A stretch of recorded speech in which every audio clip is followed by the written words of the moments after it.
चूहों का आतंक और लोमड़ी की चतुराई, एक विस्तृत कहानी। 1. चूहों का साम्राज्य और उनके सख्त नियम। एक विशाल और घने जंगल में चूहों का एक बहुत बड़ा बसेरा था।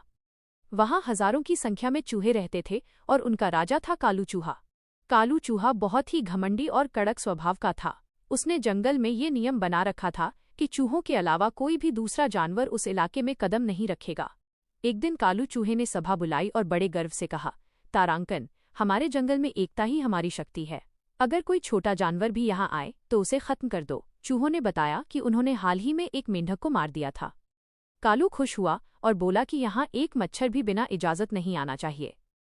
रानी लोमड़ी और कुसुम की लालची योजना। इसी जंगल के पास एक दूसरे हिस्से में रानी लोमड़ी रहती थी। वह बहुत दयालु थी। उसकी एक प्यारी सी बेटी थी जिसका नाम चांदनी था। चांदनी का जन्मदिन आने वाला था और रानी चाहती थी कि उसे दुनिया का सबसे अच्छा तोहफा मिले। रानी ने अपनी सहेली कुसुम लोमड़ी को चांदनी की पसंद जानने के लिए भेजा, लेकिन कुसुम के मन में खोट था। वो बहुत लालची थी। उसने सोचा, अगर मैं चांदनी को चूहों के राजा को सौंप दूं तो चूहे खुश होकर मुझे ढेर सारा मांस खाने को देंगे। उसने चांदनी से झूठ बोला कि वह उसे एक जादुई तोहफा दिखाने ले जा रही है और उसे चूहों के खतरनाक इलाके में ले गई। विश्वासघात और जेल की सजा।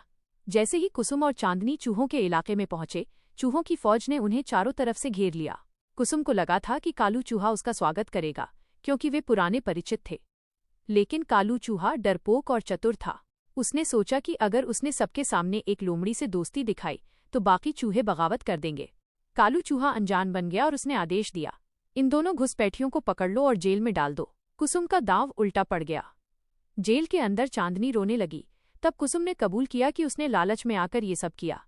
शेर खान का प्रवेश और बुद्धिमानी।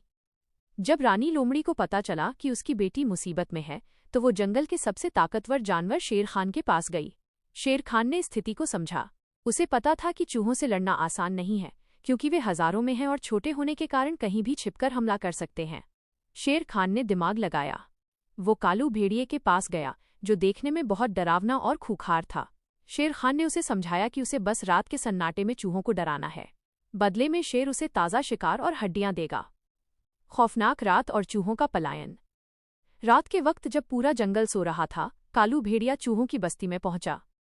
अंधेरे में उसकी जलती हुई आंखें और भारी आवाज सुनकर चूहों की रूह कांप गई। चूहों ने पहले कभी इतना बड़ा और डरावना जीव नहीं देखा था। उन्हें लगा कि कोई पहाड़ी राक्षस उन पर हमला करने आया है। डर के मारे अफरा तफरी मच गई। चूहे भागते हुए अपने राजा कालू के पास पहुंचे। कालू चूहा खुद इतना डर गया कि उसने अपनी बहादुरी भूलकर तुरंत आदेश दिया, अपनी जान बचाओ और ये जंगल छोड़कर भाग चलो। देखते ही देखते पूरा का पूरा चूहों का झुंड जंगल खाली करके भाग गया। बुराई का अंत और न्याय। अगली सुबह शेर खान ने जेल से चांदनी और कुसुम को बाहर निकाला। रानी लोमड़ी अपनी बेटी को पाकर बहुत भावुक हो गई, लेकिन जब उसे कुसुम की गद्दारी का सच पता चला तो उसने कड़ा फैसला लिया। रानी ने कुसुम से कहा, तारांकन, तुमने एक मासूम बच्चे की जान खतरे में डाली और अपनी सहेली का भरोसा तोड़ा। तुम्हारी सजा यही है कि तुम आज के बाद इस जंगल में कभी नजर नहीं आओगी। कुसुम शर्मिंदा होकर हमेशा के लिए वहां से चली गई। कहानी की सीख। लालच का फल हमेशा बुरा होता है। मुसीबत के समय ताकत से ज्यादा बुद्धिमानी काम आती है। धोखा देने वाले का अंत हमेशा बुरा होता है।